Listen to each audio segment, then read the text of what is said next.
Hello and welcome back to my RC channel. I'm Andy RC and today I'm going to be taking a look at the Runcam 3S. Now, when I saw the renders of this guy, I was pretty excited by the pictures and also pretty excited by the name. I think a lot of people assumed that the S was for SuperView, and unfortunately it seems that that is not the case.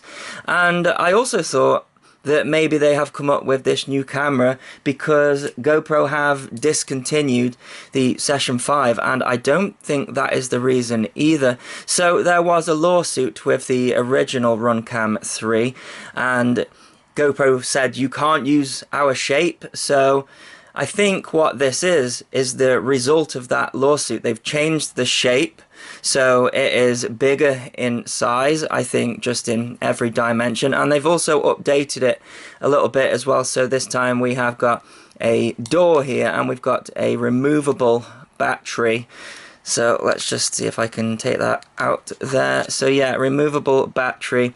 It is a 850 milliamp 1 cell, and yeah, it's gonna charge from the USB on the back here, and it's not a USB-C. I'm finding that interesting about USB-C. I thought that people would have converted to it by now, but it seems like that's not been the case. I think USB-C's been out for a couple of years now, and you know, I like USB-C, but you know, I'm finding that this older version is still more popular, so there you go, they have gone with that.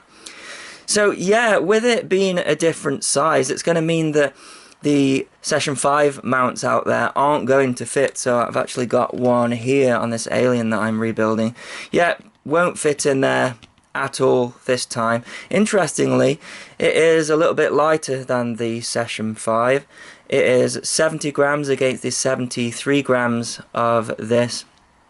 And yeah, I think Runcam are releasing this now because I've noticed that the prices of the Session 5 is creeping up a lot now. So I was really lucky when they announced the Session 5 was going to be discontinued. What you could do is you could actually buy them really cheap for about £100 refurbished. So I got 3 at that time, and now those prices have shot up to like £219. I saw £270 for a second-hand one.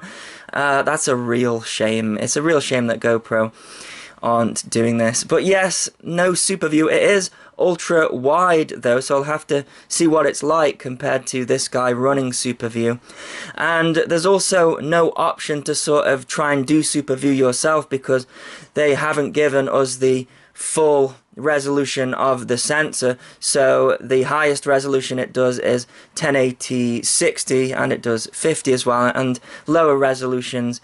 But yeah, we can't have a 4:3 1440p or something like that and then do SuperView in the editor, which I showed how to do. I did a video on that.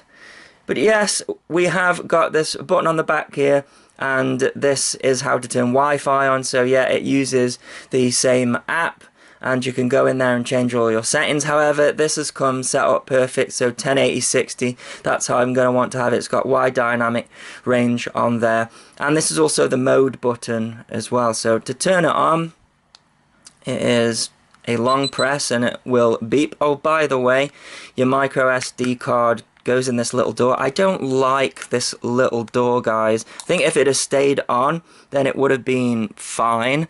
But yeah, no, it comes off. So micro SD card slot just down there. And yeah, I can see myself losing this door. To put the door on, you have to slot it in at the front and then push. And that's it there. Yeah, so we're turned on now. So the red light is video mode, and if I just press that, then it's gonna start recording and stop recording, which should do. There you go. And then to go through the different modes, it looks like it's a bit of a delay there, and the stopping recording because I pressed it and it's still going. So stop recording, please. There we go. Yeah, the battery indicator on here, they say that it will take about 2 hours to charge, so quite a long time. So to go through the different modes, I'm obviously only going to be using video mode, but I think they say it's a long press on here, and then we should get a green light that comes up. I'm going to try again. I don't know if I'm pressing it right. So green light is photo mode, and then the orange light is the on-screen display mode. So if you are outputting to a TV or something like that, then you can go through the menu that way, but I would use Wi-Fi. So if I cycle back to here, so if we go back to red, that's still an orange, that is, isn't it? Yeah, a little bit fiddly trying to use this Wi-Fi button to go through all the different modes. Luckily, don't think I'm going to be using it. There we go, back to red. So now, if we short press this button on the back, then it should go into Wi-Fi mode, and we get this blue flashing light. So you can then use the Runcam app to pair to it. Okay, so the Runcam is in Wi-Fi mode, and it's showing up on here. So I'm just going to select it there. The password is 120. So I'm just going to put that in there.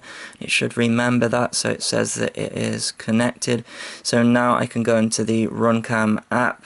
Here you can select the camera, connect to your camera, and then I should be able to change some stuff. So I just need to select yes there, that there's no internet.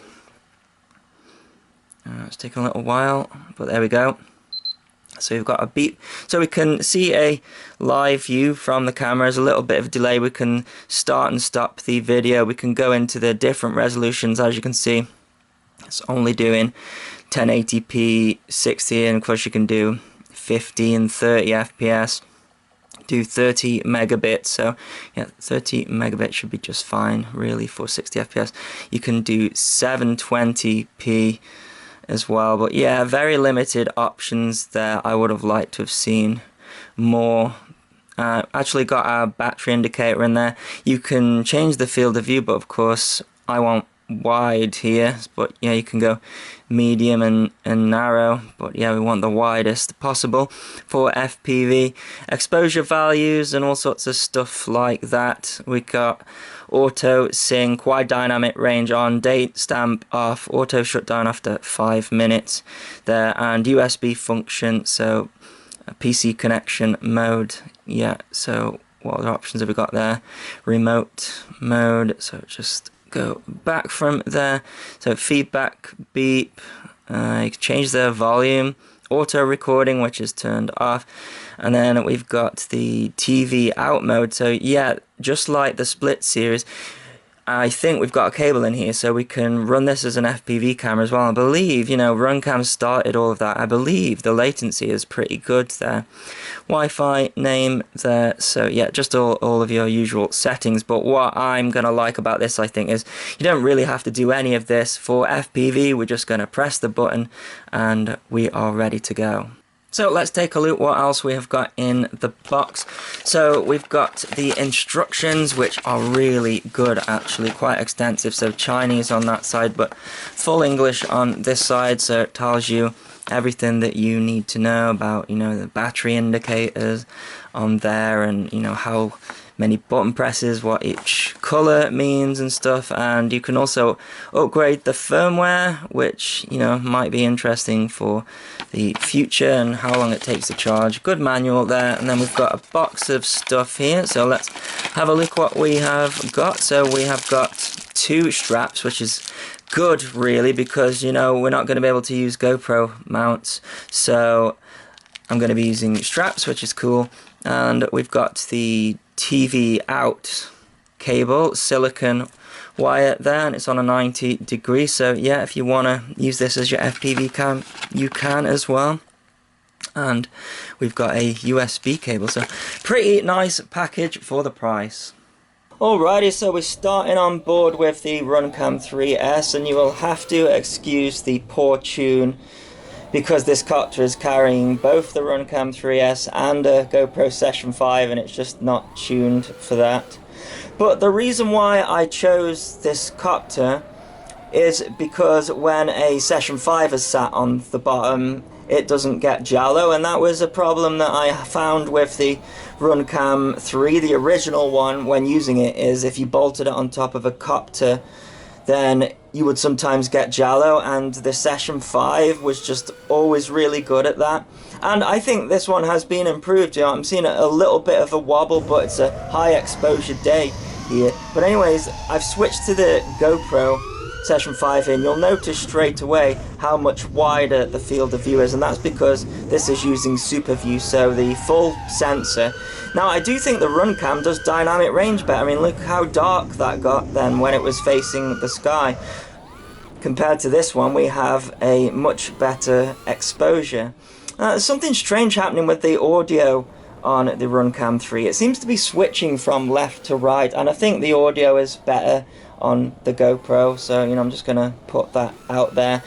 But yeah, because we don't have the full sensor being used, I think there's some vertical field of view being lost. Just look how much more of the tree we can see and how much more of the ground. Both of these cameras are set at the same angle, and my FPV camera set at the same angle, but it kind of looks like the Runcam's facing the sky a little bit more, and I think that is just because there is less vertical field of view with it not using Super View.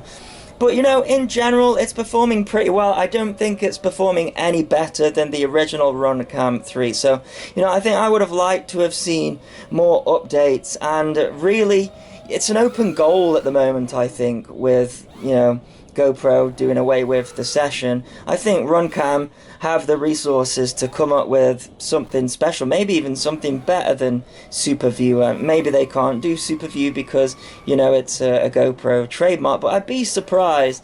I just think, yeah, I know they're working to a price point as well. You know, the GoPro session can do more processing. It does 4K, therefore it's probably that processing required to do the Super View thing, you know. So yeah, I do think this camera will find its market. It does a good job, and with it not being so wide, you can stick it on a race copter and you won't get the props in shot. Anyways, this is actually a freestyle model that's on here, but just look how much wider the GoPro is there. Yeah, I mean, it's, you know, the dynamic range isn't as good, but I think the audio is better for a copter, and yeah, I don't know, it looks a little bit more cinematic as well with the Super View, I think. But, you know, let me know what you think in the comments, because, you know, I am interested, but maybe Super View isn't for everyone. In fact, it took me a little while to sort of get used to the ultra-wide thing, but when I found I was going to different spots and stuff, I always found that Super View was the best option. I found a helicopter here, so this is the Runcam 3 here, so you can actually see the helicopter a little bit better, and then more of a struggle with this. So yeah, you know, there are differences between the two. You know, if you're trying to get a particular shot, then, you know, maybe Super View is no good. But yeah, there you go. That is my review of the Runcam 3S. I will link it in the below, and it should be available soon, but I think that is my battery cell coming for a landing. So as always, thanks so much for watching. Please continue to subscribe. Cheers.